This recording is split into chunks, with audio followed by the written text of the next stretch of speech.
In The Witcher 3, you play as the legendary witcher Geralt of Rivia. In the world of The Witcher, there's lots of different factions, races, and also minorities. And together with a huge and diverse landscape, it creates this vibrant open-world experience.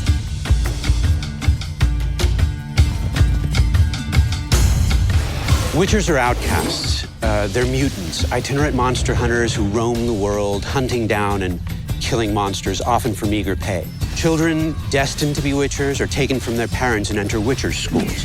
And the training there is grueling. And it ends with a series of mutations that impart the special abilities, the accelerated reflexes, that render witchers uniquely suited to hunting down and killing monsters.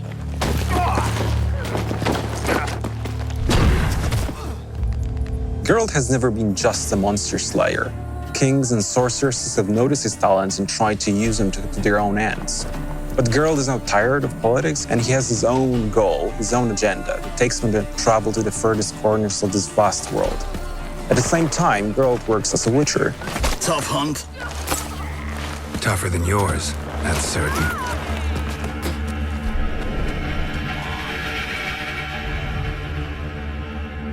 Monsters within the world are blend from legends: Norse, Western, Slavic.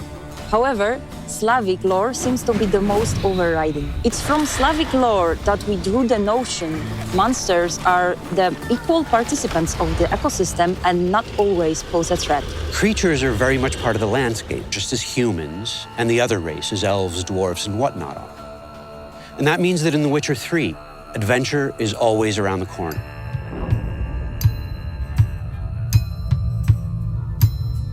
Well, the world of The Witcher 3 is actually 35 times bigger than the one presented in The Witcher 2. And has a huge diversity of different areas. You have the swampy, murky place of no man's land, where there's a danger around every corner, to the harsh climate of the Skellige Islands, where there's strong and proud people living there. And also we have the metropolitan of the north, called Novigrad.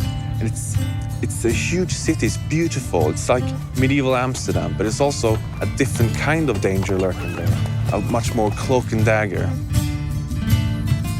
What distinguishes the world of The Witcher is that it takes things fantastic and it grounds them, renders them believable, places them in mature context. The Witcher universe is a grim place, but even Geralt needs a break from killing ghouls and graveyors, be it to grab a pint and exchange jokes with his friends, or to follow one of his love interests. And it's these lighter moments, many and varied, that render Geralt's life believable, immersive, and constitute a break from what would otherwise be all-pervading doom and gloom. One of the most fearsome enemies you'll face is the Wild Hunt, a cavalcade of ghastly specters which rides down from the night sky, bringing war and destruction.